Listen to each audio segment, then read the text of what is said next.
Bem-vindos a esta oitava sessão do ciclo de formação e reflexão em primeiros socorros em saúde mental.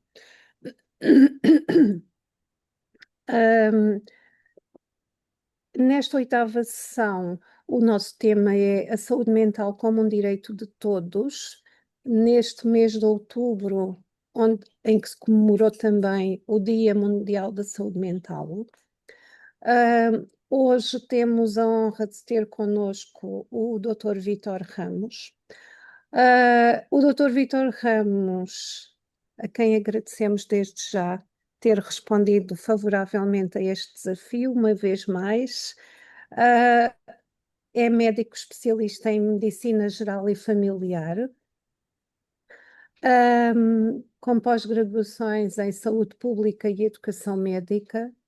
Prestou serviço médico na zona de Évora. Aliás, posso acrescentar que é também de Évora, foi aqui que nasceu. E foi médico de família do Sistema Nacional de Saúde entre 1985 e 2020. É docente convidado da Escola Nacional de Saúde Pública da Universidade Nova de Lisboa desde 1985 e também é docente convidado, professor convidado da Universidade de Évora desde 2021. Fez parte do grupo de personalidades que nos ajudaram a refletir e a construir a Escola de Saúde e Desenvolvimento Humano, e tivemos a honra de o ter também como nosso primeiro diretor da Escola de Saúde e Desenvolvimento Humano, no período de instalação em 2021-2022. Atualmente é presidente do Conselho Nacional de Saúde, e para além disso, eu gostava de dizer que é uma pessoa grande e com uma grande amabilidade, que tem sempre a simpatia de não nos dizer que não. Apesar de estar retirado da vida profissional, está aqui conosco mais uma vez e agradecemos muito a sua presença uma vez mais. Agradecemos também a vossa presença. Eu sou a Adelinda Candeias, da Escola de Saúde e Desenvolvimento Humano. Integro também o Centro de Investigação, a CHRC, o Centro de Investigação Compreensiva em Saúde, assim como a investigadora Sandra Paes, que também pertence ao mesmo centro de investigação. Temos connosco também a doutora Andreia Rodrigues, que hoje está a fazer a função de backup desta sessão. E, por fim, mas não é o último lugar, agradecemos a vossa presença aqui na sala para podermos abordar esta questão de a saúde mental como um direito para todos. Muito obrigada pela vossa presença. Apesar de nos ser alheio, pedimos desculpa pelo fresco que aqui temos, mas no Alentejo o fresco sabe-nos sempre muito bem. Muito obrigada a todos. Vou passar a palavra ao professor Vítor e, mais uma vez, muito obrigada por estar aqui conosco. Eu vou ficar por aqui. Ok. Então, muito boa tarde a todos e a todas. Começo por agradecer, professora Adelinda, o convite e as excessivas palavras e cumprimentar a professora Sandra e a professora Andreia. É sempre um gosto, não é, de estar aqui nesta casa e poder colaborar. Vou procurar corresponder ao desafio. O tema, à primeira vista, a saúde mental como um direito de todos, pareceu-me assim, o que é que eu vou dizer? Isto é uma coisa tão vaga e tão comum, não é? Mas era este o desafio, não é? E começo por vos dizer que eu, como médico de família, durante, digamos, praticamente a maior parte da minha vida, tenho dificuldade em desligar a saúde mental da saúde geral, não é? As duas confundem-se. Aliás, saúde mental implica saúde em geral e não há saúde em geral sem saúde mental. Aqui a palavra-chave é direito, não é? E isto para nós parece é indiscutível, não é? Falta aqui uma palavra que é cada direito tem um consequente dever, não é? Mas não é muito politicamente correto falar nos deveres. E os deveres são a todos os níveis, desde os nossos dirigentes planetários até cada um de nós individualmente, não é? Passando por toda a escala, porque é assim, não é? Mas claro que em termos dos decisores faz-nos tem mais impacto, não é? A questão da lógica, da cultura, dos direitos. E nesta matéria, enfim, penso que estas são coisas que todos conhecem.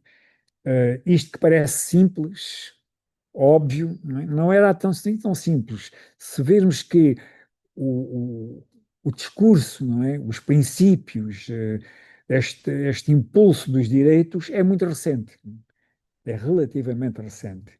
Tem praticamente a duração média de uma vida humana, tem 80 anos. É claro que podemos falar para trás. E, infelizmente, a espécie humana parece que tem que viver catástrofes horrorosas para acordar, né, para uma nova forma de estar, de colaborar, solidária. Este filme que vos desafio, penso que está disponível na internet, é sobre o espírito que se viveu após o fim da guerra, da Segunda Grande Guerra, não é?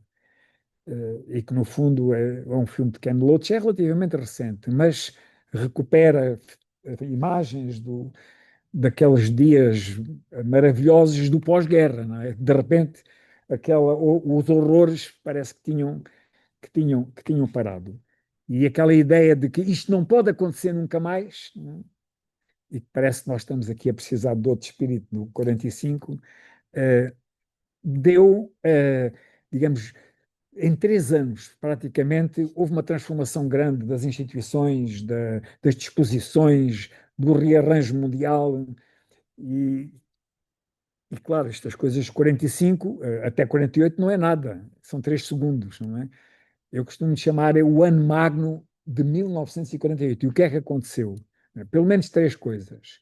Foi a Declaração Universal dos Direitos Humanos, já vamos falar, a propósito de direito e de direitos. O início do funcionamento da Organização Mundial de Saúde, ela já tinha sido criada, não é? Mas só entrou em funcionamento efetivo em 1948 e no Reino Unido, praticamente, sobretudo das grandes cidades, Londres estava totalmente devastada, não é? Emergiu o Serviço Nacional de Saúde. O Reino Unido tinha um sistema parecido com o da Alemanha, bismarquiano, não é? Mas naquela devastação toda, eles entenderam que era um por todos e todos por um. E, portanto, tudo que pudesse contribuir para a produção, até porque a indústria não funcionava, não havia empregados e empregadores, enfim, estava tudo devastado. E, portanto, a lógica é: temos que nos ajudar a todos. Com a riqueza, não só do trabalho, tudo que produzir riqueza vai para uma caixa e vamos construir um serviço de todos para todos. E enfim, esta cultura dos direitos humanos que pressupõe sempre paz, liberdade, democracia, e aqui temos logo um problema a seguir, próximo. O princípio da cobertura universal em saúde e em saúde mental, porque, e o conceito de equidade. Equidade não é total igualdade, não é? É quem mais precisa deve ter mais atenção e cuidados. Isto é uma homenagem, não é? Claro, é muito conhecido, mas nem toda a gente conhece. Que há uma mulher por trás, há sempre uma mulher por trás dos grandes acontecimentos. Eleanor Roosevelt. Na prática, foi ela que escreveu a Declaração Universal dos Direitos Humanos. Não é? Apesar de parecer que foi a ONU que aprovou, está bem, mas alguém fez a redação e alguém andou, digamos, a trabalhar com os governos, cento e tal, não é? Na altura eram menos do que hoje, porque havia menos países, para que era importante acordarem na questão dos direitos das pessoas, dos direitos da humanidade. E esta mulher deve-nos a nossa gratidão. Nesta Declaração Universal dos Direitos Humanos, não aparecia a saúde mental, aparecia a saúde em geral. Mas já na altura, portanto, em 1948, se recomendava uma atenção especial à questão da saúde mental. Não é? Nessa altura, saúde mental andava muito associada à ideia das doenças mentais, que é outro aspecto que devemos, elas não são indissociáveis, não é? Mas implicam abordagens e atenções, uma mais englobante do que a outra. E embora, de facto, a Declaração Universal dos Direitos Humanos não mencione explicitamente a saúde mental, mas a sua formulação mais geral leva a ONU a fazer as recomendações, considerou-se necessário que explicitá-la no Pacto Internacional sobre os Direitos Económicos, Sociais e Culturais de 1966. No fundo, estamos a falar, enfim, da história dos nossos pais e avós, não é? E de alguns de nós, dos mais velhos. Portanto, isto é mesmo, mesmo, mesmo muito recente. Nós podemos dizer, ei, pá, tanta coisa para falar. Há duas maneiras de ver o copo cheio e o copo vazio. Ei, pá, tanta coisa que falta fazer, etc, etc. Está bem. Se considerarmos que a história tem vários milhares de anos, não é? Estamos a falar da vida de uma pessoa apenas, o que se conseguiu fazer. E o Dia Mundial da Saúde Mental, que elege para tema que a saúde mental é um direito humano universal, é de há 2 anos atrás. Reparem como estas coisas têm a sua maturação e o seu tempo. Eu agora faço enfim, duas homenagens, uma ao professor José Miguel Caldas de Almeida, que eu penso que é de Mora. Não tem, a família dele é de Mora. Foi um dos grandes líderes e combatentes por esta ideia mais abrangente, mais integradora, multifatorial, interligada com todas as políticas públicas da questão da saúde mental. Isto custou-lhe muito trabalho, custou-lhe até algumas lutas dentro do seu próprio grupo profissional. Eu não estou a dizer mal dos psiquiatras, não é? Mas, mas sim, havia uma. Dentro, inclusive, da transformação dos hospitais psiquiátricos, não é? Dos asilos, dos mentais. Enfim, apresento aqui só um livro de divulgação para toda a população, da Fundação Francisco Manuel dos Santos, conhecem, não é? A gente compra no Pingo Doce a 3,5 €, 4,5 €, que é um exercício uma ajuda importante desta fundação, são os ensaios da fundação, que me parece um livro interessante, em termos gerais, não é? Da divulgação, lê-se rapidamente, tem o essencial, e é um trabalho que o professor Caldas de Almeida nos fez. E isto é de 2018, não é? Portanto, estamos a falar em 7 anos atrás. Não é? Claro, houve políticas, houve movimentos, houve muito trabalho. Não é? Mas há assim marcos que, digamos, esta é a divulgação para os supermercados. Isto é importante. Não é? A gente vai comprar as batatas e isto e aquilo e traz o ensaio da saúde, sobre a saúde mental.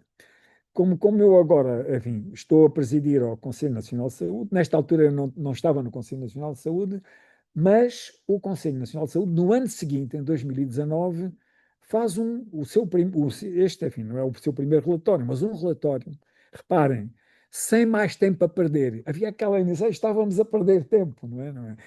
Enfim, estávamos e não estávamos, é o copo meio cheio e meio vazio. Saúde mental em Portugal, um desafio para a próxima década. É um relatório interessante, tem muitos dados.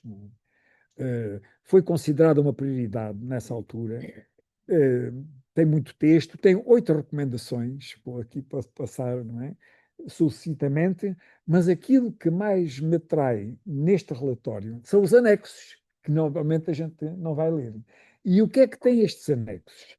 Têm uma espécie de, como é que é, um recenseamento de projetos locais que nas várias regiões as equipas, né, dos centros de saúde, de alguns serviços hospitalares, dos municípios, das autarquias, da ligação das misericórdias, tinham já na área da saúde mental. Porque a gente diz assim, não se está a fazer nada, não é? O relatório diz, faz muita coisa, provavelmente desligado, desconectado de uma estratégia. Não é? No fundo, as pessoas percebem a necessidade, têm a vontade de servir, de ser úteis, sentem um apelo de missão, no melhor sentido, e fazem coisas. Portanto, recomendo, não vou aqui enunciar, porque são dezenas e dezenas e dezenas. Estão organizados por regiões. Assim, ora, aqui está um belo de um serviço que não basta dizermos teoria, não é? Fazer ensaios é importante, mas depois é bom dar visibilidade a quem está a fazer coisas no terreno. As recomendações, muito sucintamente, que são cedo lá para Alice, não é? Mas não deixam de ser importantes. É necessário uma estratégia nacional de promoção da saúde mental. É preciso aumentar a investigação, não é? Para investigar sobre os determinantes da saúde mental, já vamos falar, e que vocês enfim, certamente já abordaram estas coisas exaustivamente. A medição dos problemas de saúde mental, não é uma coisa interessante, porque Portugal e Espanha, estamos na Península Ibérica. Como é que em Portugal se consomem o dobro por capita dos psicotrópicos em relação à Espanha? Não vamos dizer bem nem mal, temos que investigar isto. Porquê? Porque a prevalência não há de ser muito diferente. Portanto, são estas coisas, isto a propósito da investigação. A integração da saúde mental nos cuidados de saúde primários, leia-se de proximidade, junto das comunidades, que é uma linha absolutamente fundamental. A planeamento de recursos humanos em saúde mental e em saúde em geral, como estamos a ver todos os dias nos nossos telejornais. Há aqui um problema de planeamento e de gestão macro de saúde mental. A capacidade financeira, sem euros não se consegue também fazer, não basta a energia das equipas locais. As equipas comunitárias de saúde mental, e que estamos felizmente num desenvolvimento que agora parece que está, eu tenho noção, este 10 de outubro, por exemplo, em várias unidades locais de saúde, foram anunciados aumentos e admissões de profissionais, psicólogos, não é? E outros profissionais para a saúde mental. E, por exemplo, em Coimbra, agora é o que eu me lembro, tinham 3 equipas comunitárias de saúde mental, não é? E estão a constituir 10, com a aquisição de viaturas elétricas. Ok, é assim, passo a passo. Concluir a reforma da rede hospitalar, começou a ser feita com muito impulso do professor Caldas de Almeida, não é? E tem que se continuar. E agora, enfim, um dos problemas maiores são as demências, não é? Na nossa população. Este plano. São as 8 recomendações. União Europeia, não é? Felizmente, também dá uma atenção especial e chamam, isto pode-se ver na página da Comissão Europeia, vocês veem aqui, as prioridades, promover o modo de vida europeu, é interessante, União Europeia da Saúde, e depois um separador específico, uma abordagem abrangente à saúde mental. Batemos palmas, não é? E vem na sequência da União Europeia da Saúde. Os princípios orientadores, enfim, novamente, e em primeiro lugar a prevenção, do que é prevenível, não é? Do que é evitável, nem tudo é evitável. Mas a maior parte das coisas são preveníveis, não é? Evitáveis. Outra não, mas acesso a tratamento de cuidados de saúde mental de elevada qualidade a preços acessíveis, que os países que têm Serviço Nacional de Saúde devem protegê-lo, porque depois os preços deixam de ser acessíveis, e não só por isso, e porque depois a prevenção deixa de estar em primeiro lugar, porque o que dá dinheiro no business são os tratamentos, não é a prevenção, sem críticas para ninguém, é da natureza humana, é do business, é do negócio, é da realidade, e reintegração na sociedade, não é? Esta componente de recuperação, de reabilitação. Sucintamente, o relatório do Conselho Nacional de Saúde tinha 8 recomendações, curiosamente, é por coincidência, o programa da União Europeia também tem 8 linhas estratégicas, não é? Que é esta ideia de integrar a saúde mental em todas as políticas. É curioso, porque aqui há uns anos a OMS tinha este tema para a saúde em geral, é integrar a saúde em todas as políticas, e agora, inclusivamente, e demonstrar que a saúde ajuda todas as outras políticas, não só. Portanto, é circular, não é? Promover a saúde mental, a prevenção e a detecção dos problemas de saúde mental. Há uma iniciativa europeia de prevenção da depressão e do suicídio. Curiosamente, penso que ouviram, conhecem, que em Portugal, há poucas semanas, foi lançado a nova linha de prevenção do suicídio e apoio psicológico, não é? Portanto, provavelmente também confundes desta linha europeia, mas devemos saudar, não é? O professor José Carlos Santos é o coordenador clínico desta, que é de Coimbra, não é? Esse da Escola de Enfermagem de Coimbra. O Mais Saudáveis Juntos, via de acesso para pessoas.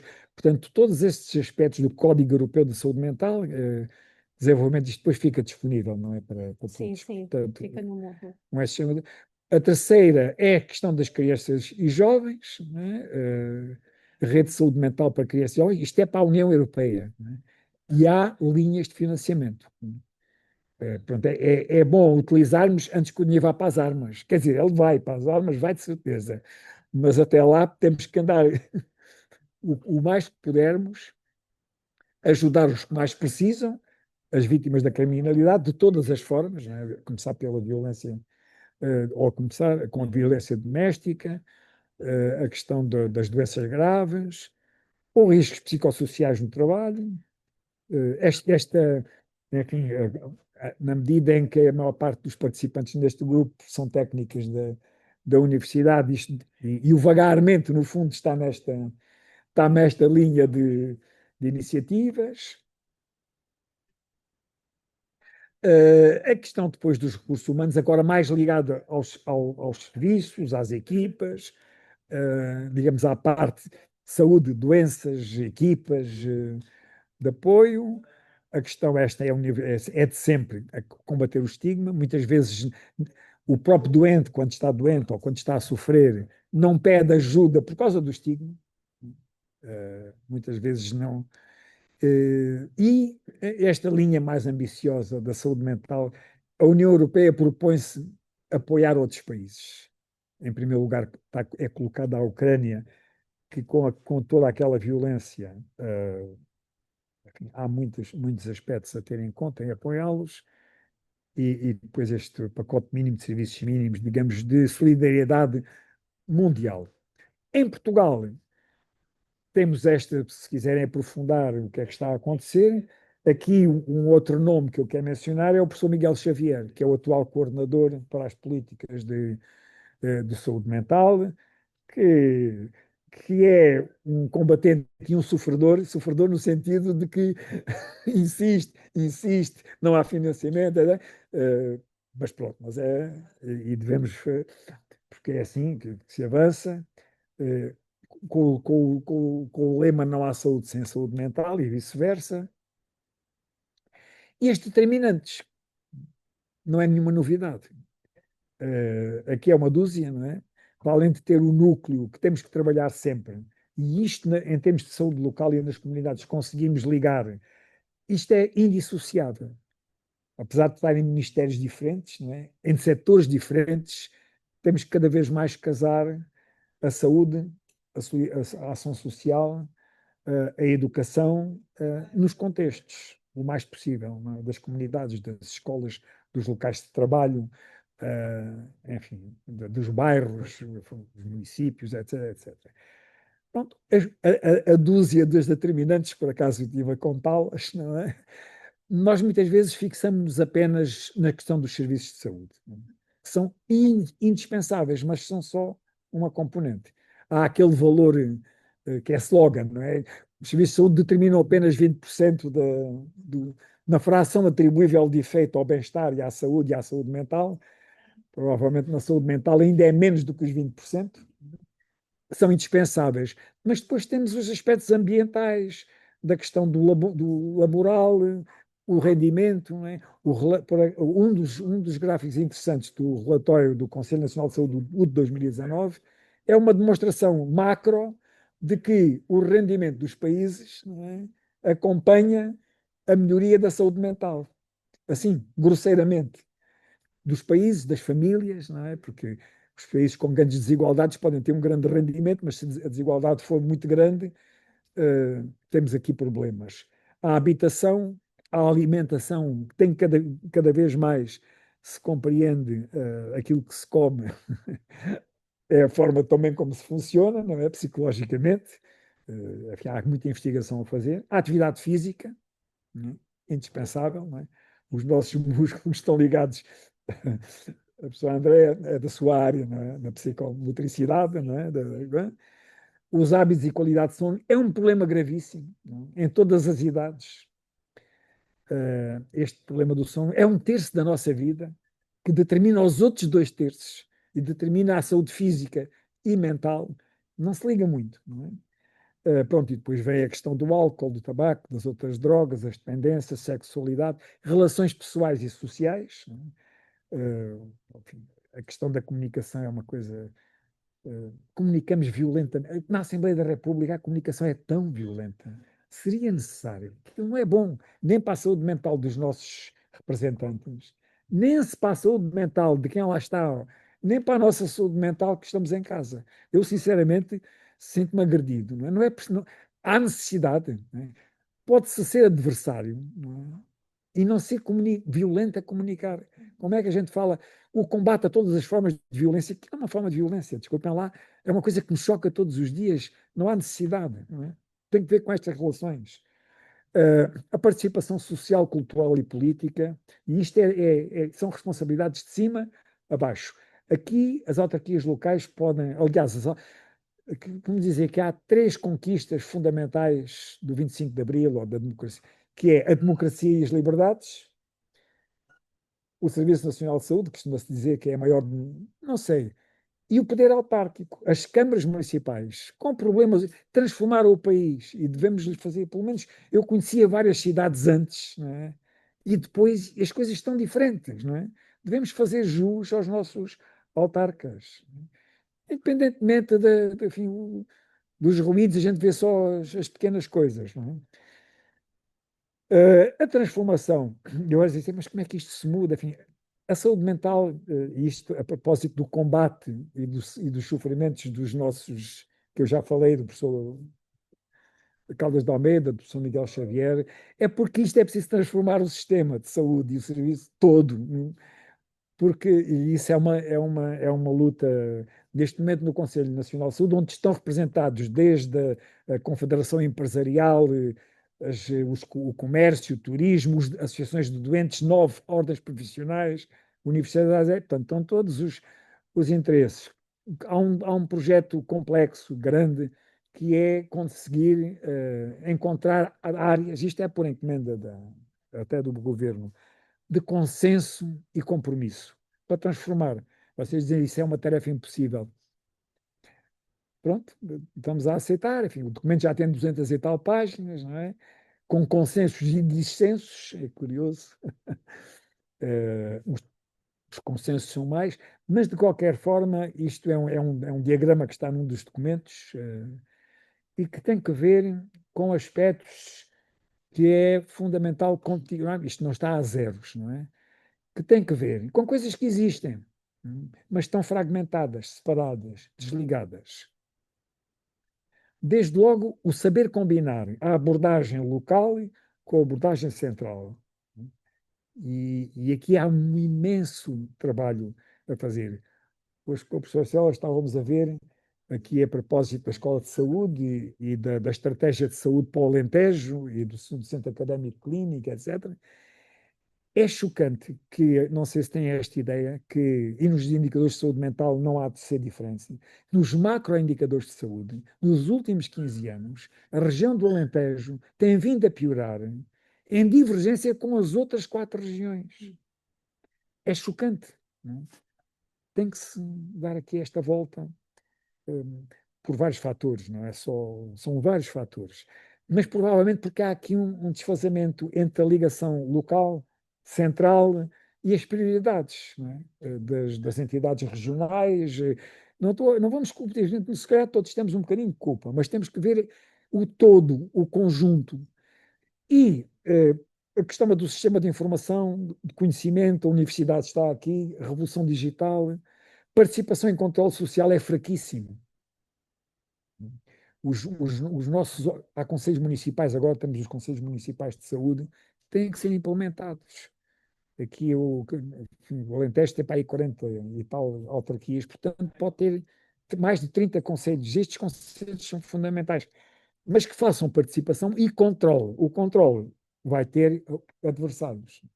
O controle pode-se fazer de várias formas, e há países onde isto é feito. E ou provedorias locais, não é? É uma coisa que tem sido discutida, isto é, do próprio Conselho Municipal ou local de saúde, podem emergir órgãos e equipas semi-profissionalizadas que exerçam este papel não há provedoria da justiça, não é? Também pode haver provedoria local de saúde e provedoria local de saúde mental. Não é? E depois este trabalho de consenso e compromissos. Consensos plenos não é possível, porque há interesses contraditórios.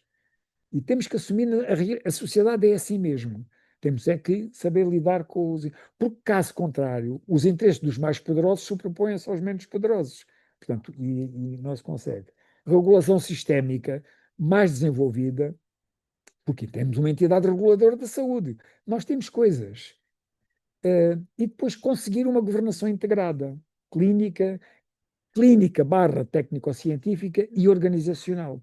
A componente clínica, técnico-científica, por exemplo, antes havia os agrupamentos de centros de saúde, que estavam no princípio e tinham conselhos clínicos e de saúde, não sei se conhecem esta orgânica, que eram equipas multiprofissionais, que tinham, muitos deles tinham clínicos, enfermagem, tinham saúde pública, não é? E depois tinham outras áreas, tinham psicólogos, assistentes sociais, dependia, não é? Desapareceu, não é? Porque nos esquecemos, alguém se esqueceu, não é? Lá estão as responsabilidades. E criaram-se unidades locais de saúde que não têm um órgão, têm uma conselho de administração, mas não têm um órgão de governação clínica, enfim. Este clínica por isso é que eu pus técnico-científica. E o que acontece é que a gestão organizacional sobrepõe-se à outra, quando devia ser ao contrário. Pronto, isto para vos dar conta. Depois, eu como sou uma pessoa dos cuidados, um profissional dos cuidados de saúde primários, de realidade nós temos de ter prioridades, não há dinheiro para tudo, não há recursos para tudo. Esta aposta nas equipas comunitárias de saúde mental é um dos vetores, talvez o mais determinante, da questão para garantir o direito. Não chega a questão da saúde mental como um direito de todos.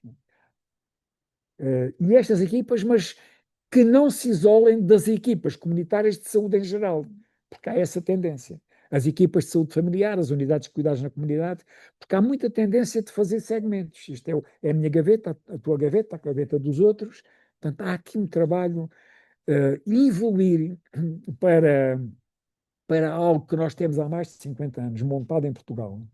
Começou a ser montado ainda antes do 25 de Abril, por homens visionários. Eu vou-lhes dizer os nomes, se calhar já estou a alongar-me um bocadinho, mas vou. Houve, na altura, morreu Salazar, já não é de vocês são todos jovens, não é? E entramos numa fase, não é, em que se transitou para o governo do professor Marcelo Caetano, que até inclusivamente tinha sido reitor de uma fase em que se demitiu por causa da repressão sobre os estudantes, não é? E, portanto, havia uma grande esperança chamada abertura marcelista. E nessa fase, que foi a fase que, inclusivamente, e hoje, enfim, faleceu o doutor Balsemão, não é? E o professor Marcelo Rebelo de Sousa, etc., pertenciam à ala, a um conjunto de deputados que achava que se conseguia democratizar o país por via interna. Não é? E eles estavam na Assembleia, naquela altura era a Assembleia da República, não é? Não, integraram a União Nacional, mas era a ala liberal. E nesta linha, nesta altura, foi possível um homem que se chamava ministro, médico ministro, Baltazar Rebelo de Sousa, diz-vos alguma coisa, o pai do atual Presidente da República, como político, que cúmplice, numa cumplicidade com dois grandes vultos da saúde pública, Arnaldo Sampaio, pai do Jorge Sampaio, é curioso, pais de Presidente da República, e o professor Gonçalves Ferreira, que não teve filhos, né, senão também estava outro Presidente da República, lançaram as bases da saúde. Professor Rui? Não, não. Foi vermos aqui a temperatura. Não reparei. Rui Raimundo.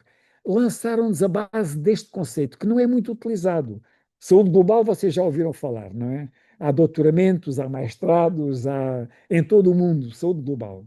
Com a designação local health não há muita coisa. Há os cuidados primários, mas o conceito, digamos, que consiga fazer diálogo com a saúde global, podemos desenvolvê-lo. Em Portugal, nesta fase entre 71 e 73, pois estes homens foram corridos pelo próprio regime. Mas enquanto conseguiram aguentar-se com a proteção do pai do nosso atual Presidente da República, não é? Conseguiram montar uma rede de centros de saúde que não havia. 300 centros de saúde em 2 anos e meio, reparem bem, é obra. Precisamente para desenvolver a saúde local, não tinham era recursos suficientes para isto.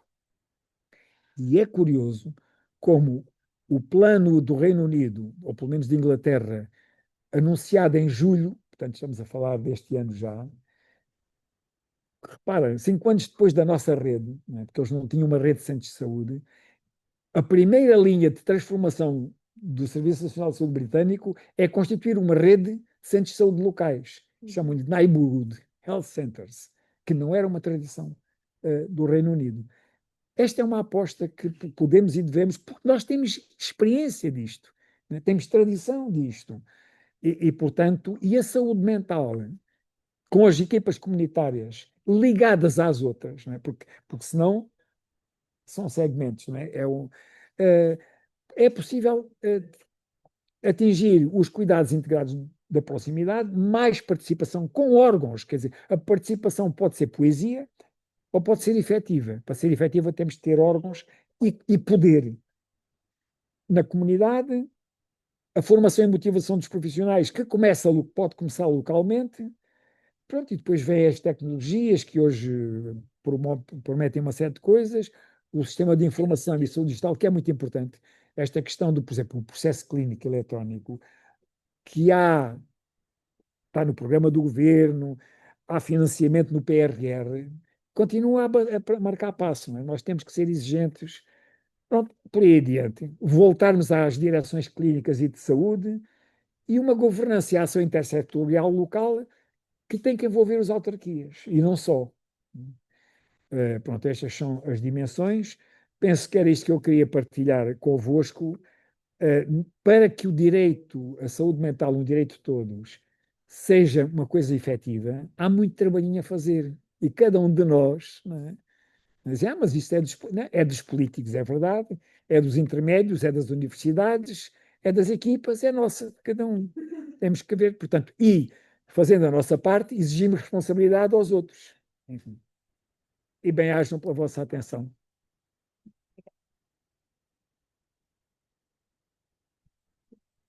Muito obrigada, professor Vítor. Vamos agora passar a palavra à nossa relatora, não é? Isso não é a discussão? Sei. Então tá bem. Então vamos passar à discussão, é verdade. Eu hoje não me estava a lembrar do formato. Peço desculpa. O professor Vítor lançou-nos aqui bases importantes para refletirmos sobre o que é a rede de cuidados, e também a sua história, como é que ela foi montada ao longo da história. Há ainda alguns aspectos que são mais vulneráveis. Há 2 anos atrás tivemos em Évora o Encontro Nacional de Saúde Mental. E lembro-me do doutor Miguel ter referenciado que, com o apoio do PRR, já havia as estruturas, ou seja, já havia os edifícios para montar a Rede Nacional de Saúde Mental. No entanto, não havia ainda as condições para lançar os concursos para rechear os edifícios de recursos humanos e também recursos técnicos. E, portanto, estamos numa situação de step by step, passo a passo, mas efetivamente nós temos uma tradição de rede de saúde, temos também as equipas locais de saúde mental, e é importante neste aspecto percebermos que a universidade não está sozinha neste processo e que é muito importante na prestação de cuidados, na prestação de ajuda, nos primeiros socorros em saúde mental, percebermos que nós somos apenas um dos elementos deste sistema e desta rede e que neste sistema temos vários recursos na comunidade que podem servir de base e de apoio para os nossos estudantes. E também para o staff da universidade. Eu prefiro a palavra staff. Depois da discussão que tivemos hoje de manhã. Sinceramente, prefiro. Sou psicóloga e acho que staff faz justiça a todos. Independentemente de serem docentes e técnicos, somos todos staff, efetivamente. Acho que há uma palavra agregadora para todos. Não precisamos de fazer clivagens entre técnicos e docentes, sinceramente. Mas isto é outra conversa. Eu lançava-lhe um desafio, que pensasse aqui um bocadinho connosco, até porque as questões do sono são questões que me tocam. É uma das áreas de investigação que eu estou a desenvolver. Interessa-me perceber os hábitos de sono de vários grupos populacionais e também dos estudantes universitários. Num estudo que fizemos o ano passado, que é um estudo exploratório aqui com os estudantes da universidade, que envolveu 322 estudantes, percebemos que a qualidade do sono dos estudantes vai reduzindo desde o primeiro ano até ao quinto ano. Portanto, temos uma escada que vai descendo, passo a passo. E isto é a preparação para a vida adulta, não é? Eu também fui estudante universitária e também me lembro que desregulei completamente o meu sono na universidade. E depois, quando saí, também demorei alguns anos a perceber a importância de ter um sono de qualidade. E já que lançou esta questão, e também referiu a importância de pensarmos que um terço da nossa vida é passado a dormir, ou deveria ser passado a dormir, mas efetivamente, mesmo a nível europeu, os portugueses são a população portuguesa é das que relata uma menor qualidade do sono. E, portanto, nós temos efetivamente um problema de saúde pública que se prende com a higiene do sono e é um tema um bocadinho tabu, não se fala muito sobre isto. Eu gostava de ouvir da sua experiência clínica, da sua experiência como cidadão e também um bocadinho como político, porque também faz política de saúde. Eu gostava de ouvir sobre como é que podemos mudar este estigma do sono. Agora não, porque o sono é um processo fundamental também para a saúde mental. E parece que o problema também está na universidade, também está para trás, está na adolescência e na infância, mas agora estamos aqui a falar da universidade. Por onde é que nós podemos começar para mudar esta forma de estar perante o sono? É a primeira pergunta que lanço e agora também passo a palavra para os nossos participantes, quer lá em casa, quer aqui, que queiram lançar questões para o professor Vítor poder comentar. Vamos juntar mais, né?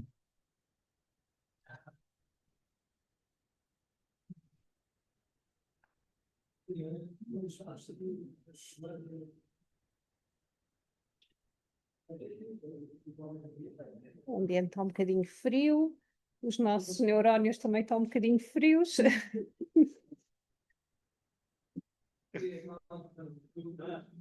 Gostavam de ver algum tema comentado pelo professor Vítor Ramos com toda a sua experiência? Ou preferem ouvir primeiro um comentário às questões sobre o sono? Não posso, quer dizer, não sou um especialista de sono, sou Clínico. um clínico dormidor. É, quer dizer, vamos ver, a questão, em primeiro lugar, é colocar a questão do sono como prioridade de saúde, não? E não está. Portanto, há aqui um trabalho que todos podemos fazer, não é? A questão do sono pode ser abordada desde a escola do ensino primário, logo, não é? E inclusivamente os professores, não é? Terem este cuidado, porque há cuidado com a alimentação, e muito, e bem, não é? Há cuidado com a atividade física, mas em relação ao sono, eh, que praticamente é o terceiro pilar, não é? E tão importante, não vou dizer que é mais importante, mas tão importante, portanto, esta questão da prioridade, eh, desde, e aqui na universidade pode ser também uma prioridade, não é? Porque utilizando evidência.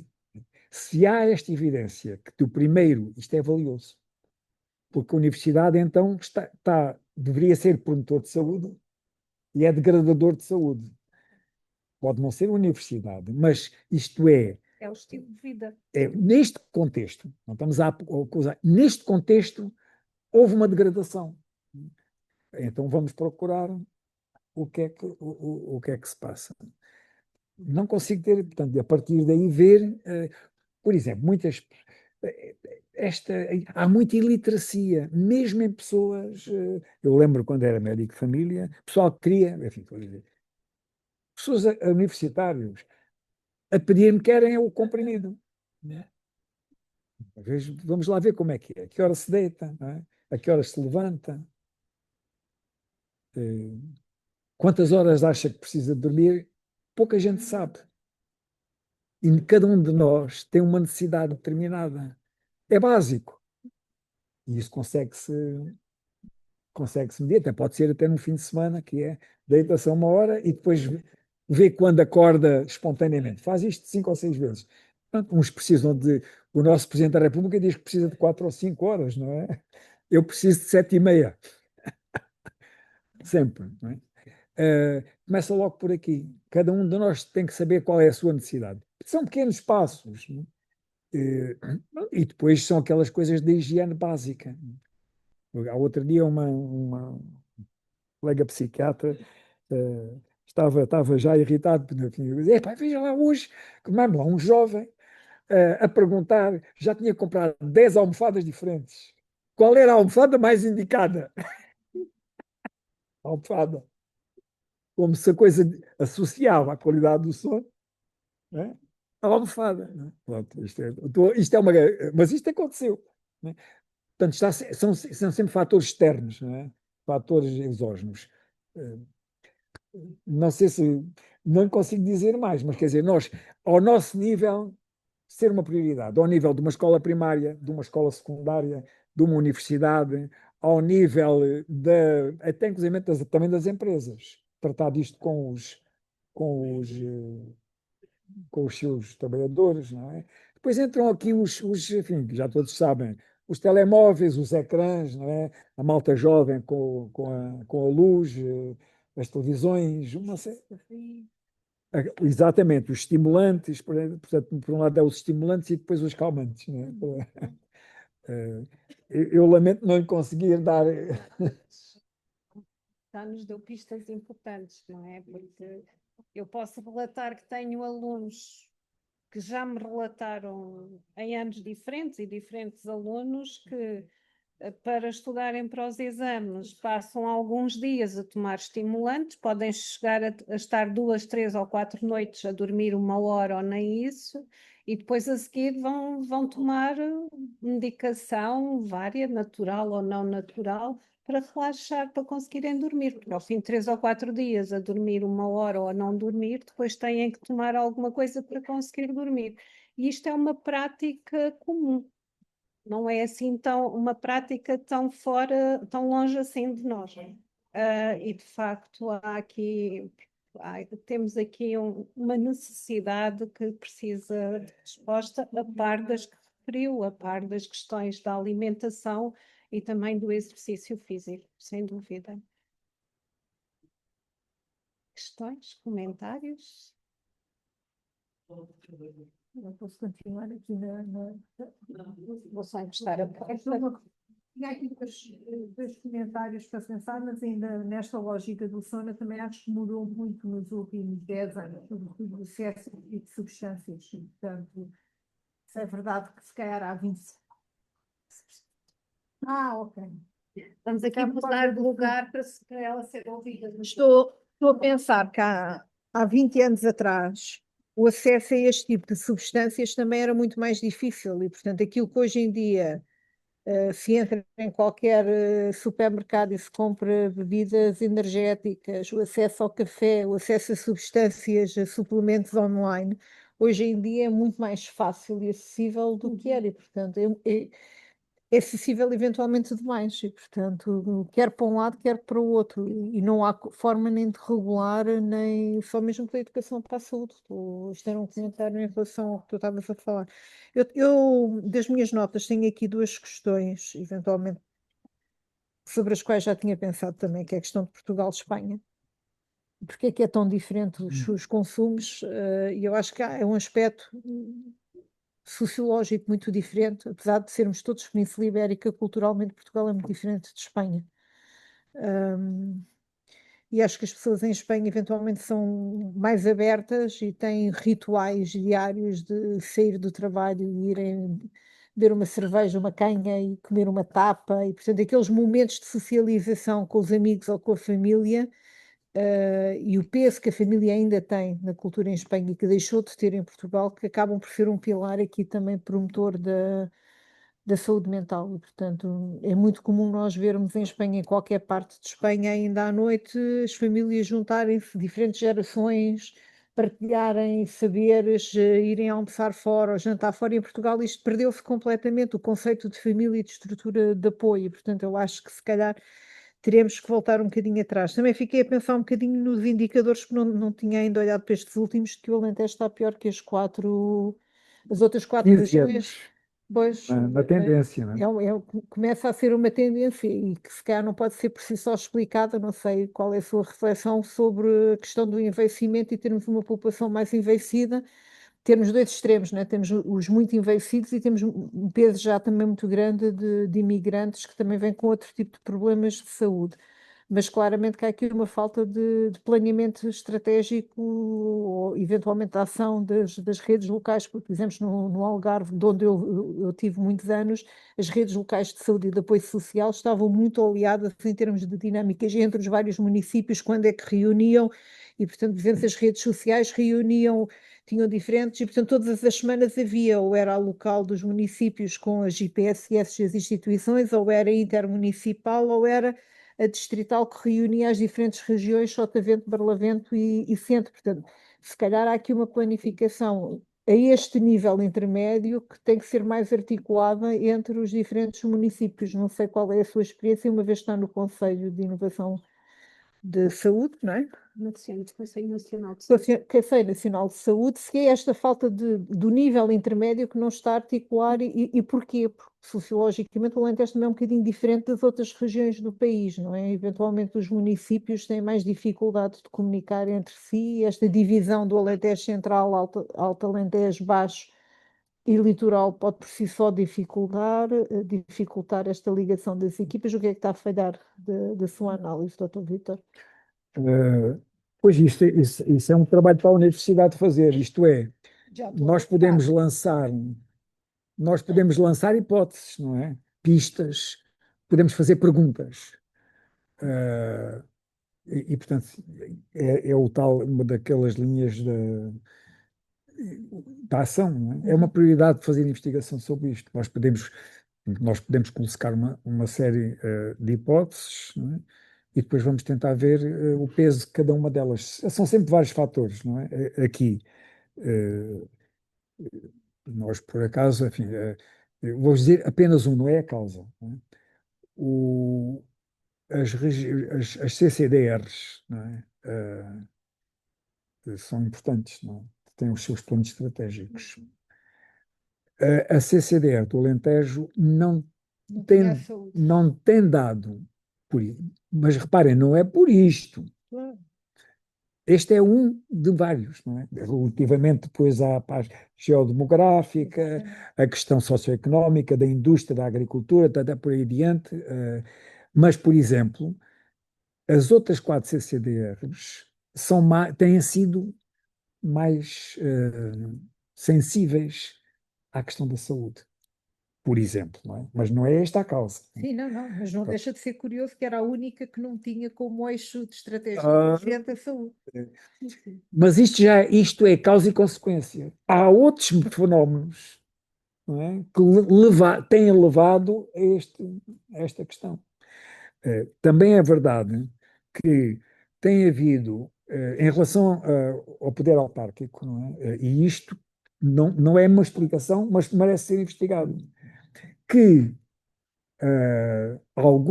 algumas tendências, não é, consideravam, reagiam muito, por exemplo, nesta transferência de competências, enfim, é um bocadinho redutora, mas não interessa. Consideravam que saúde é competência do poder central, Sim, governo central. Não é nada connosco, não é? Esquecendo-se que 80% das determinantes da saúde São locais. são locais.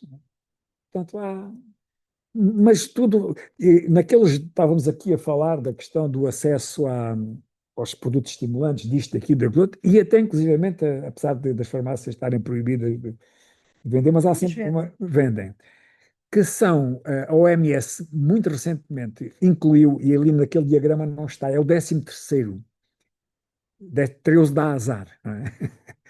Que são os determinantes comerciais da saúde. Uhum. E há o José de Figueras, que é um homem, é um catalão, não é? E que foi diretor do Observatório Europeu de Políticas e Sistemas de Saúde. É muito, ele apresentava as marcas todas, digamos, de assim, nós não conseguimos lutar contra esta. E, portanto, temos ainda as determinantes comerciais. É crescido com o facto dos suplementos em Portugal estarem sobre o Ministério da Agricultura e não estarem no Infarmed, por exemplo, não é? Que acaba também por criar ali uma sobreposição. Exatamente, É. é que o que não se compra na farmácia, compra-se no Exatamente. supermercado. Exatamente. Tem qualquer tipo Pronto. de regulação, não é? Mas quer dizer, nós conseguimos lidar, e depois, e a seguir temos que produzir evidência, não é? Porque senão dizem, mas eu acho que é por aqui, portanto, tem que ser essa linha. Temos que ter essa teimosia, não é? E esse rigor e disciplina de ir medir as coisas, não é? De verificar. Pronto, dá trabalho, pois dá, mas enfim, não lhe consigo responder, não é? Esta diferença, claro que sim, são fatores culturais, certamente, não é? Ok? Qual é o peso? Aqui a questão, e precisamos dos matemáticos, não é? Também, não é? Mesmo na investigação qualitativa, em alguma parte, não é? Para tentar perceber e determinar uma coisa que a epidemiologia, enfim, é muito valiosa, mas como é difícil, faz-se pouco. Mas hoje, com a inteligência artificial e com que são determinar as frações atribuídas de efeito. Uhum. Porque não há uma única causa, não é? Portanto, há uma mistura. É isto, está bem, mas qual é que pesa mais e a seguir, e a seguir, e a seguir? Vamos nos concentrar nos três mais determinantes. E só assim, seguindo esta linha, não é? Isto é um desafio para as equipas de investigação, para o CHRC, para ver uma série. Mas esta diferença, por exemplo, não só. Temos vários fatores, certamente. Temos um componente agrícola também, com um conjunto de produtos ambientais que acabam também por Isso, ter o seu efeito. fatores ambientais, fatores culturais, fatores, sim, de tudo, a demografia, não é? Eh, Também a questão de difícil acesso aos serviços de saúde também pesa, não é? Isolamento, questão de mobilidades, não é? Isto mexe com tudo, Sim. mas pronto, e é importante ver tudo, mas depois não ficamos com um saco de 15 coisas, não é? Pronto, e fica tudo igual. Não, mas destas 15, quais são as duas, três, quatro? Que se vão intervir nos próximos. Sim, e que é possível intervir, que mais pesam, não é? As duas coisas, portanto, fazermos essa análise e depois ter políticas integradas. Isso aí, não. Mesmo a própria, quando aquele diagrama estava governação integrada, é o modelo de governação. É preciso, enfim, o ministro da Saúde, de facto, o principal ministro é sempre o primeiro-ministro em qualquer país. Não é? E, enfim, em uns sítios funciona melhor, noutros sítios menos, mas a segmentação, por dizer assim, isso é agricultura, isso é indústria, isso é comércio. Não é? O Conselho Nacional de Saúde não são peritos. Não é? O Conselho Nacional de Saúde, enfim, é uma mistura que vai desde a Associação Nacional de Farmácias ao Conselho de Reitores, etc. Nós não conseguimos fazer estudos. Quando se faz algum relatório, é sempre com a ajuda de universidades ou peritos, ou pedindo, portanto, nós ali temos o pessoal que aparece na televisão das ordens, né? Que são mais, no fundo, o que nós temos ali, mesmo é muito curioso, porque mesmo os representantes das associações de utentes e de doentes, nós vendo bem o discurso, é político, são políticos. Portanto, é um conjunto de políticos, é importante, que trazem as sensibilidades, não é? Mas não têm poder explicativo. Portanto, têm este poder de alertar os decisores políticos, não é? Para certas linhas de ação que são sentidas consensualmente como prioritárias. Mas muitas vezes pensar que o Conselho Nacional de Saúde é uma fonte de conhecimento, é uma fonte de influência nisso, talvez. Ok. Questões, comentários, influências que queiram fazer chegar ao Conselho Nacional de Saúde? É preciso ter em conta os estudantes universitários, isso é muito importante. Sim, São uma parte importante da nossa população a nível nacional. E são os futuros adultos. E são os futuros técnicos deste país. Isso nós temos estado a perceber nos últimos anos como é fundamental conhecer melhor esta população e ajudá-la também a encontrar respostas para as suas necessidades. Sim. E que não seja a universidade um degrador, que não degrada um fator de degradação da saúde.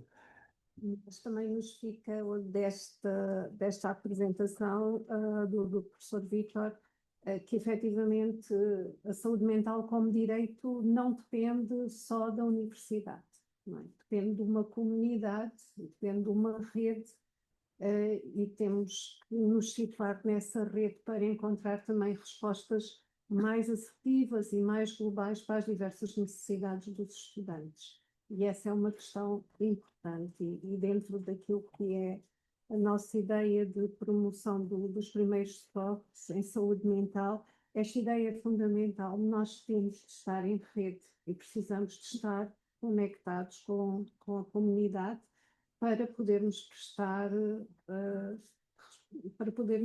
apoio ou encaminhar para respostas na comunidade. Essa é uma questão que me parece essencial e que se depreende do que fomos dizendo até agora.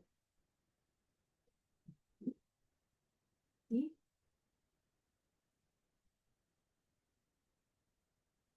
obrigada por ter vindo.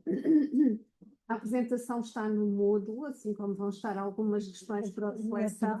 Comigo, digo eu. Não, tens que fazer. Só para Ainda não, uma perguntinha daí. não está.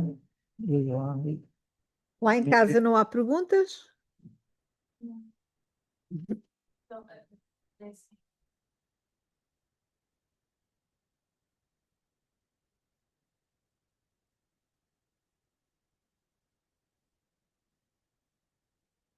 Então, para sermos democráticos, eu vou pedir um pequeno comentário a cada um de vós. Começamos por ti. Sim. Um comentário sobre a sessão. Sim, sobre o tema da sessão que tu quiseres. Ou o que a sessão te fez pensar, sentir. É um tema que é cada vez, graças a Deus, mais divulgado, saúde mental. Nota-se também uma maior abertura das pessoas para abordar algumas problemáticas pessoais e também pessoas que conhecem, familiares. Portanto, eu sei que é um tema abrangente, mas gostei bastante dos tópicos que abordou aqui na sessão. Considero que são muito pertinentes, porque também é bom conhecermos um bocadinho da história que nos fez chegar até aqui. Ok, obrigada. Quem quer continuar?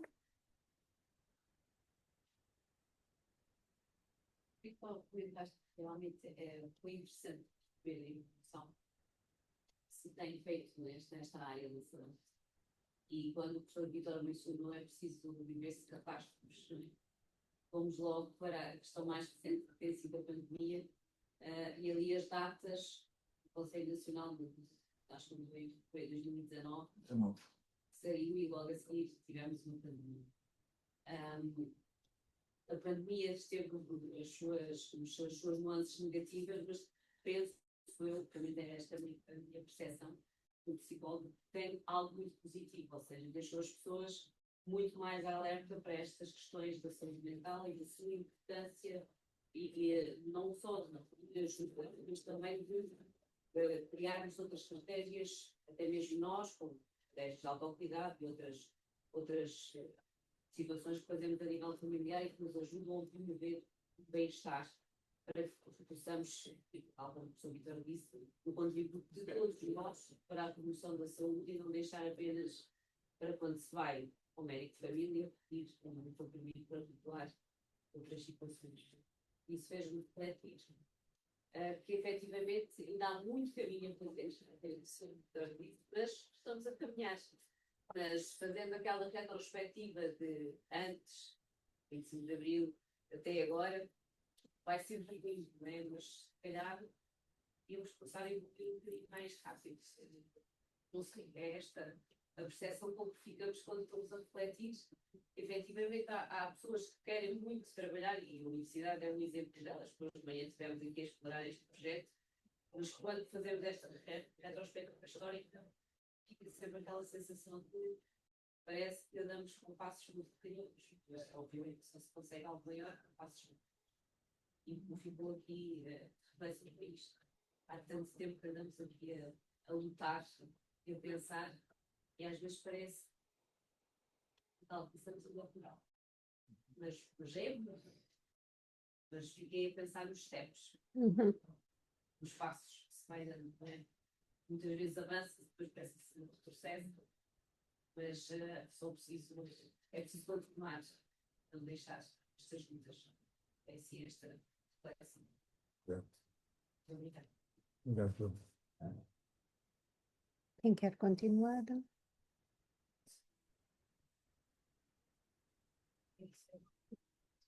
estarem sim, quando virem nesta área, relações. E eu acho que antes de nós olharmos aqui para a frente, está um bocado mais tempo. Em todos estes seminários, todas estas palestras que nós vamos fazendo, nossa formação na universidade, fora, na comunidade, etc. Todos nós dizemos a mesma coisa, que é, há esta necessidade de comunicar, das várias estruturas se interligar, comunicar, trabalhar em conjunto. E eu acho que o verdadeiro desafio é, nós estamos cada vez mais somente da minha perspectiva, a caminhar para uma sociedade que se está a individualizar, quando a resposta que precisamos é exatamente a contrária. Nós estamos em conexão uns com os outros e de trabalharmos neste sentido. Portanto, eu acho que isso é que é, para mim, o verdadeiro desafio, é como é que nós caminhamos no sentido diverso, né?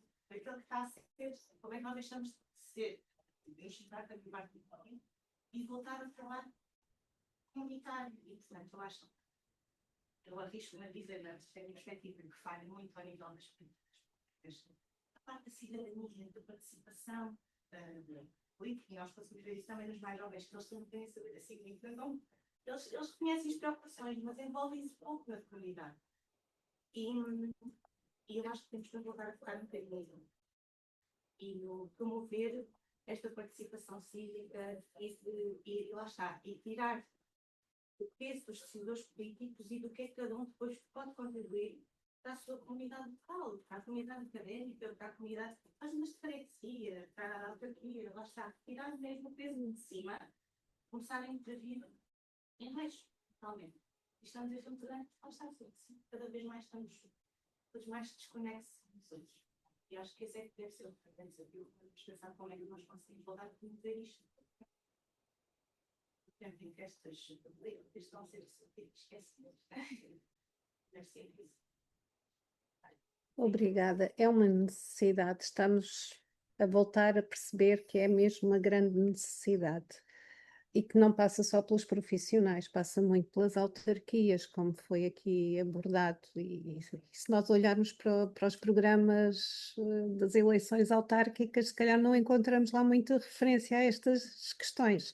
Mas isso leva-nos para outra reflexão. Ok, e a seguir?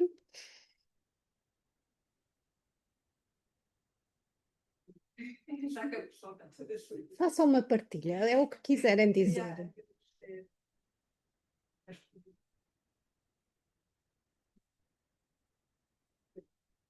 Vitor.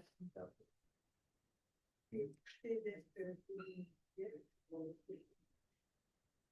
e curiosa que a saber então que foi a Revolução que deu à tradição Dos direitos humanos.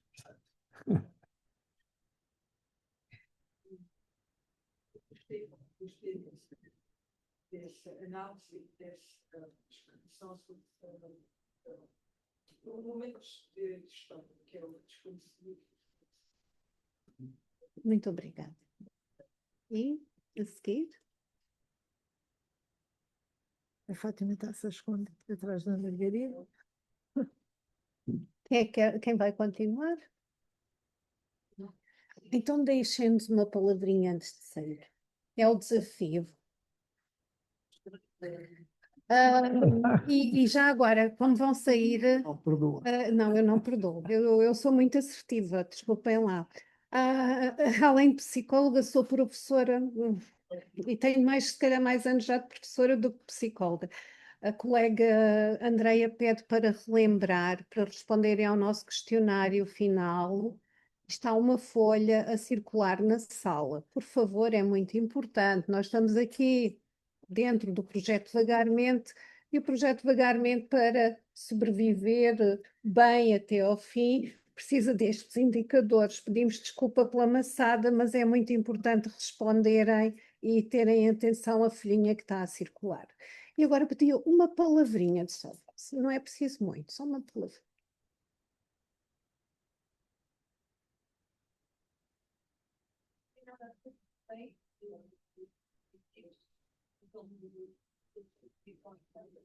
Gostei dessa parte que fizeram e acho que sim, cada vez mais nós temos que estar conscientes da necessidade de estarmos bem com a nossa consciência devagarmente. Obrigada.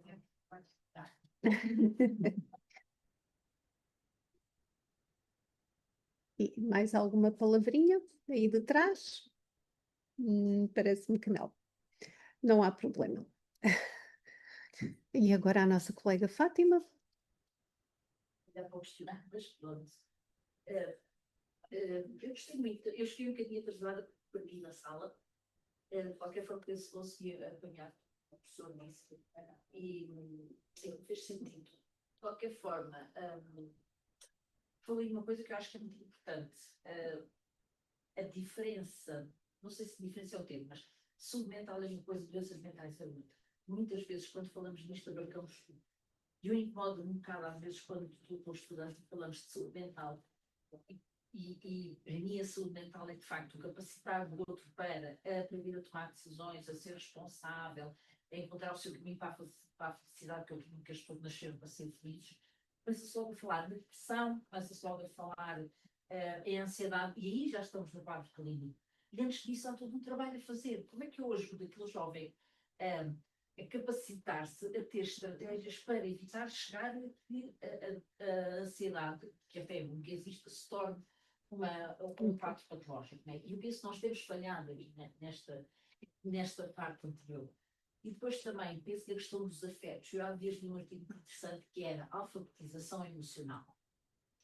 E esta questão dos afetos fez muito sentido, aliás, faz todos os dias muito sentido. E não estamos a trabalhar bem. Uhum.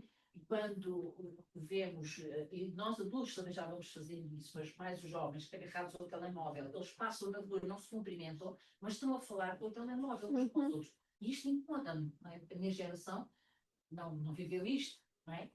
E, portanto, esta questão de trabalhar os afetos, de ser capaz de olhar o outro na cara, de até poder dizer algumas coisas desagradáveis, mas diz-se e fala-se, não é? Isto está-se a perder um bocadinho. E, portanto, nós somos um ser social. Ser é que se desenvolve na interação com um telemóvel ou com um monitor, não é? É importante isto também, sim. Não podemos fingir que as coisas não estão a acontecer. Agora, que temos falhado aqui um bocadinho nestas questões. E, para mim, começa tudo muito cedo. Na família, pelo núcleo central, onde as coisas têm que ser trabalhadas. A escola tem responsabilidade? Tem. Claro, a universidade tem. as autarquias têm, a Poder Central tem, sim. Mas é assim, da minha experiência, e eu tenho alguma experiência também de gestão autárquica, podemos criar programas muito bons de topo, mas se as pessoas não os sentirem, se aquilo lhes fizer sentido, eles ficam vazios. Não é? As pessoas depois ou participam quase por obrigação, ou não lhes faz muito sentido. Portanto, não sei também, às vezes parece-me que os programas que são criados são bons, mas ouviram-se as bases, percebeu-se o que é que as pessoas querem, o que é que lhes falta, em que é que gostavam de ser trabalhados e ouvidos. E se fazem programas com os quais as pessoas não se identificam, é uma perda de tempo. Portanto, todos temos responsabilidade individual séria, não é? Grande, porque esquecemos também que mesmo os autarcas, ou seja, quem for, antes de serem autarcas, são pessoas e têm uma vida numa outra vertente. Portanto, se nos começarmos a trabalhar desta forma com pessoas mesmo, vamos tudo aquilo que vamos construindo para os sítios onde estivermos, não é? Portanto, é um trabalho aqui muito grande de fazer. Eu hoje fiquei, deixa-me partilhar isto convosco, fiquei incomodadíssima quando vi nas notícias aquele miúdo com 14 anos matou a mãe. Não se imagina. É um caso, sim, tudo bem. Mas o que aconteceu aqui? Não é? Uma outra senhora também que esfaqueou o pai. Incrível, num espaço de uma semana acontecem duas situações destas. Se calhar todas as outras vezes nós não temos conhecimento. Como um bocadinho isto. Competitividade, por exemplo, nas alunos da universidade. A competitividade é bom, é bem que existe. Mas quando ela às vezes torna até a vida disfuncional, alguma coisa não está bem aqui. Portanto, acho que há um trabalho tão grande a fazer. E não sei onde é que começar, sinceramente. Portanto, obrigado por também essa tecnologia que você apresentou. Sabemos que tudo, que as coisas não são, ou seja, já se pensa nisto há muito tempo, mas depois tudo demora muito tempo também, não é? Principalmente quando são coisas de saúde mental, a saúde física, não tudo é reivindico bem. Saúde mental tem a ver com outras estruturas, não é? E é bom nós pensarmos sobre estas coisas. Obrigada. Obrigada, professora Fátima. Aqui à frente, uma palavrinha. Só um agradecimento. Obrigada. Antes de passar a palavra aos meus colegas, para além de lembrar da folha que está a passar, queria também deixar um canal aberto para a nossa última sessão, que vai ser em novembro, e vamos trazer casos para discussão. E nós estamos abertos a que nos proponham temas ou tipo de casos. Vamos ter cá médicos, psicólogos, a área social, a área motora, vamos ter cá pessoas de várias áreas, mas mais do que sermos nós a escolher os casos, se nos quiserem enviar um e-mail a sugerir abordem este tema ou abordem este tipo de caso, nós teremos todo o gosto em procurar trazer casos que digam alguma coisa aos nossos participantes. E, portanto, não se inibam de nos mandar sugestões, que teremos todo o gosto em aceitar essas sugestões, ok? Isto é também para quem está lá em casa, que não sei se querem deixar uma palavrinha. Obrigada por terem vindo.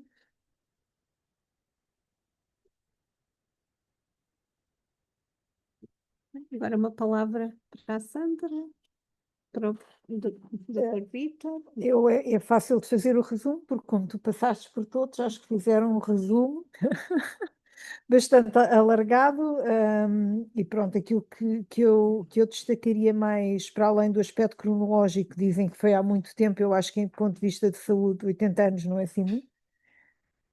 Mas pronto, se calhar é a tal história de olharmos para o copo meio cheio ou meio vazio, e acho que, tal e qual como outras questões da saúde física, é muito importante esta visão histórica para compreendermos aquilo que é o estado atual. E por vezes é difícil de fazer os estudantes compreenderem que 1974 não foi, na pré-história, foi logo ali, e portanto que não tínhamos o Serviço Nacional de Saúde, e que muito daquilo que se reflete hoje, nomeadamente saúde mental, só começa a ser mais separada da física em 66, quer dizer, foi ontem. em termos de sociológicos, quer dizer, não tem impacto e, portanto, estamos agora a dar efetivamente os primeiros passos a aprender a andar e olhar para este problema e, portanto, acho que é uma das questões que eu destacaria de hoje, bem como o que começou logo por dizer e que é como eu acabo aqui nas minhas notas, que é a questão do direito e do dever e das pessoas cada vez mais acharem que eu tenho direito à saúde mental, mas não tenho o dever, por exemplo, de cuidar da minha higiene do sono, não tenho o dever de cuidar da minha família mais próxima, não tenho o dever de olhar para o meu colega de trabalho se está mais triste e, portanto, e acho que abriu um bocadinho aqui assim a reflexão de alguma forma para aquilo que são os nossos deveres enquanto academia, para além daquilo que são os nossos deveres pessoais. E, eventualmente partilhar esta questão do aumento da rede e do trabalho em rede, nós estamos esperando o resultado de dois financiamentos da CCDR, vamos ver, porque a saúde não era prioritária, não é?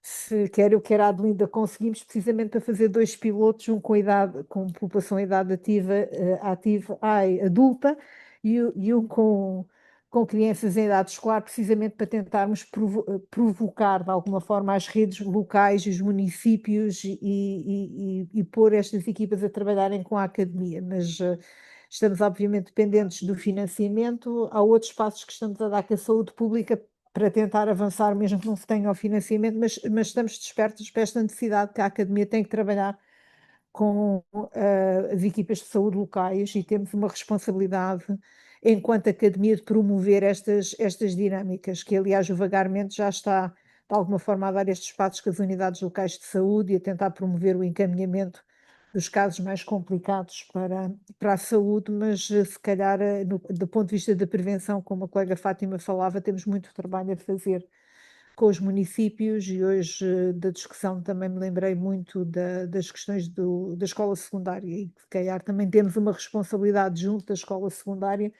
de ajudar os alunos da secundária e os pais dos alunos da secundária a prepararem-se para aquilo que é a transição da entrada no... Os professores também. E os professores, não é? E, portanto, há aqui uma dinâmica de trabalho que tem que ser. E, portanto, acho que foi uma sessão muito enriquecedora e que, mais uma vez, traz aqui um conjunto de temas e de ideias para trabalhos futuros e colaborações futuras e aumenta a sensibilidade das pessoas a este tema. E, portanto, passo a palavra ao Dr. Vítor para terminar a sessão. Muito obrigada, Dr. Vítor.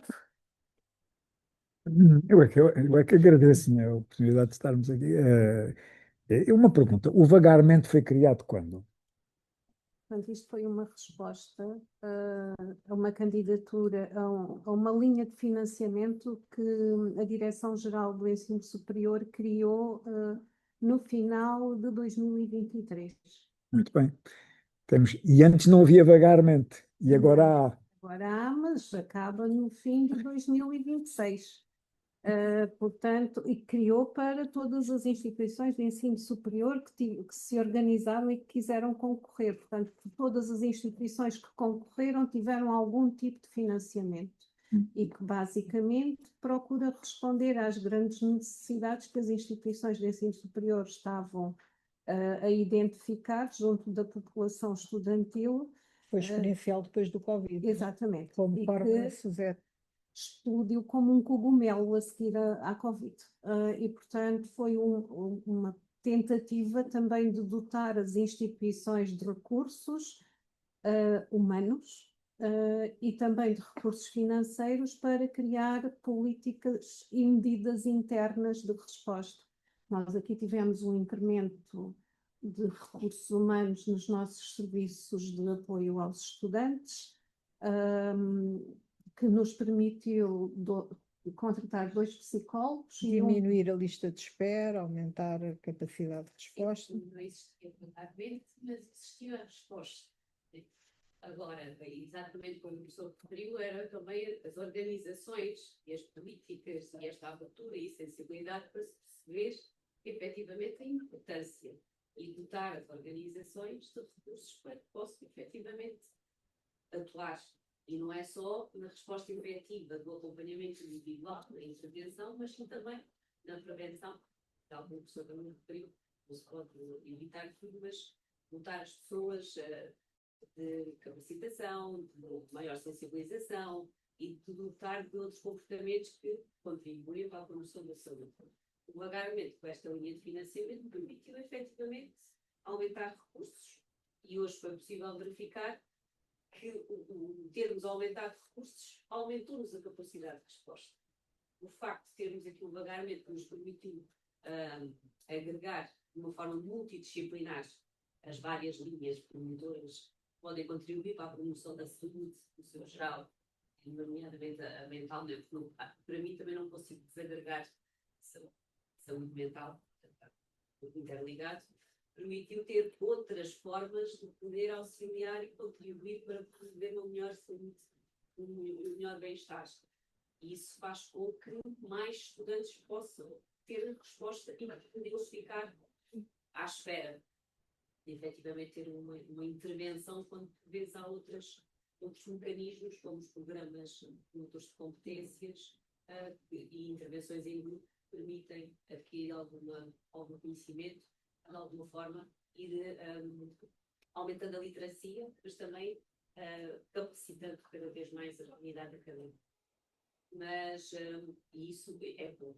E é bom que não termine em setembro de 2026, que nos permita continuar este caminho que, obviamente, com o conhecimento que há, a nossa experiência, sabemos que se calhar também ainda não é o suficiente. Agora a bateria, não sei se é aqui. Isso é o meu.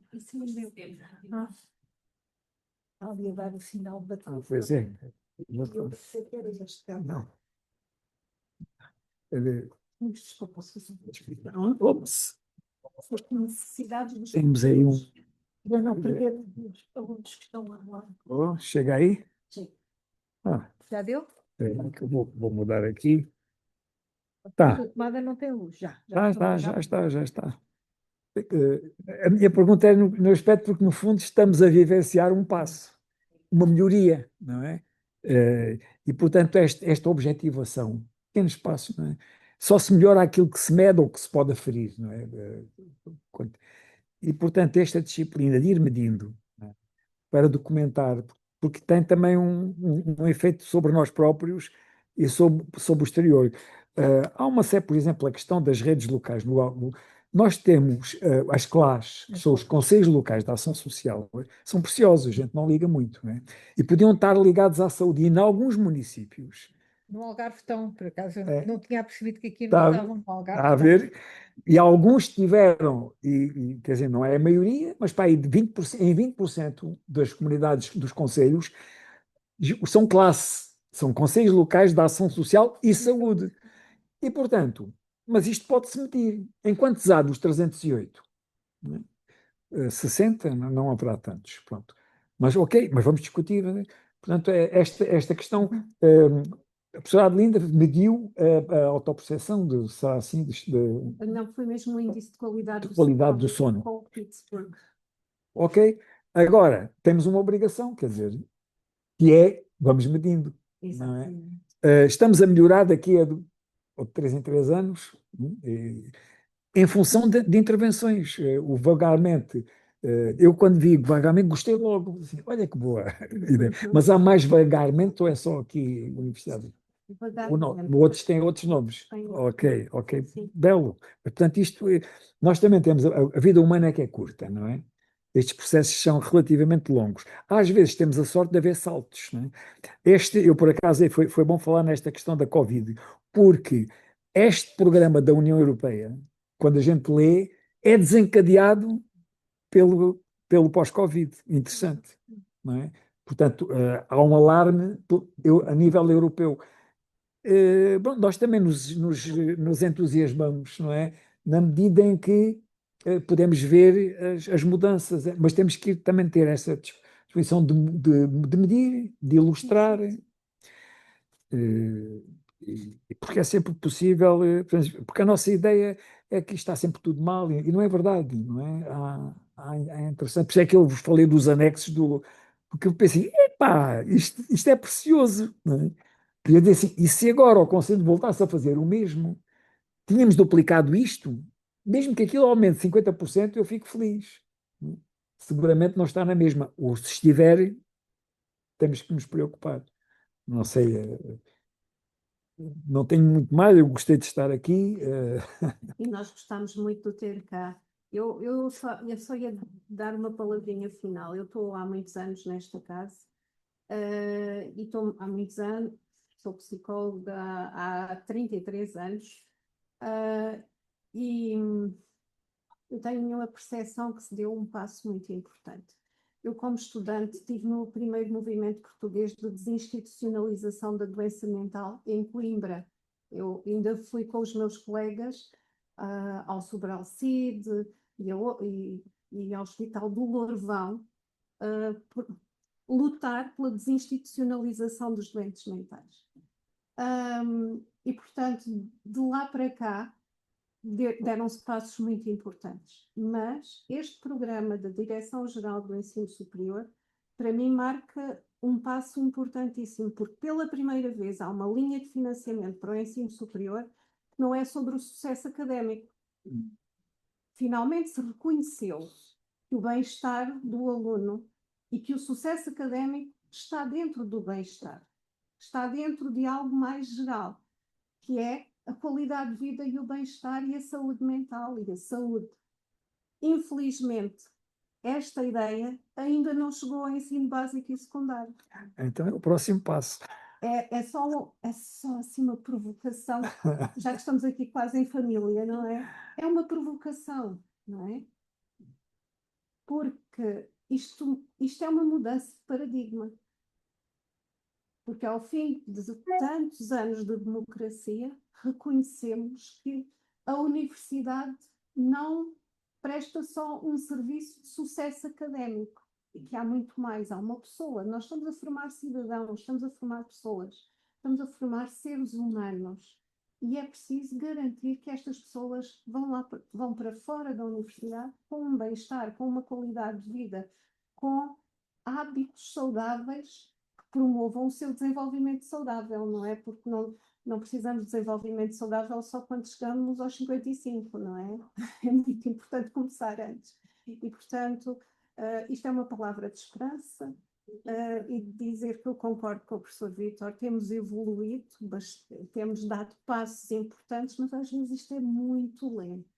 Mas quando eu me lembro das minhas primeiras visitas ao Lourvão, onde estavam pessoas, e também em Lisboa, Eu ainda fiz estágio no Júlio de Matos. no Júlio de Matos, eu fiz ainda mini estágios no Júlio de Matos e encontrei pessoas que estavam lá há 25, há 30 anos, toda a vida entre quatro paredes de um hospital.